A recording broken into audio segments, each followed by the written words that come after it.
আন্তর্জাতিক যোগ দিবস উপলক্ষে সুস্থ ও সচেতন জীবনের বার্তা নিয়ে বাউরিয়ায় আয়োজিত হলো এক বিশেষ যোগাভ্যাস কর্মসূচি। রবিবার 21শে জুন বাউরিয়া হিন্দি হাই স্কুল সংলগ্ন ফুটবল মাঠে গ্লস্টার লিমিটেড এস্টেট অফিসের উদ্যোগে পালিত হয় 12তম আন্তর্জাতিক যোগ দিবস। এবারের প্রতিপাদ্য ছিল যোগা ফর হেলদি এইজিং, অর্থাৎ সুস্থ ও সক্রিয় বার্ধক্যের জন্য যোগাভ্যাস। অনুষ্ঠানে উপস্থিত ছিলেন Shri Hridayananda Choubey, president Gloster limited, যার নেতৃত্বে এই উদ্যোগ সফলভাবে আয়োজিত হয়।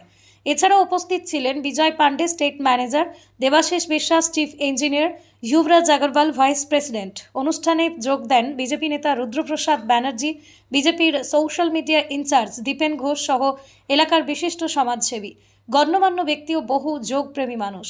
সকালের নির্মল পরিবেশে অংশগ্রহণকারীরা বিভিন্ন যোগাসন, প্রাণায়াম অনুশীলনের মাধ্যমে শারীরিক সুস্থতা, মানসিক প্রশান্তি, নিয়মিত স্বাস্থ্য চর্চার গুরুত্ব সম্পর্কে সচেতনতা বৃদ্ধি করেন। বক্তারা তাঁদের বক্তব্যে দৈনন্দিন জীবনে যোগব্যায়ামের প্রয়োজনীয়তা এর বহুমুখী উপকারিতার কথা তুলে ধরেন। সুস্থ সমাজ গঠনের লক্ষ্যে আয়োজিত এই কর্মসূচি এলাকাবাসীর মধ্যে ব্যাপক সাড়া ফেলে এবং আন্তর্জাতিক যোগ দিবসের মূল বার্তাকে আরও শক্তিশালী করে তোলে। यदि इसको अपने जीवन में सबको ले ले, ये रोज के एक दिन का चीज नहीं है, हमेशा के लिए ले ले तो ये बहुत ही स्वास्थ्य के लिए और हर तरह का बीमारियों का एक इलाज है जो नेचुरल में हो जाएगा। और ये योगा हर रोज करिए, हमेशा करिए। मेरा नाम है हृदयानंद चौबे, HN चौबे, प्रेसिडेंट।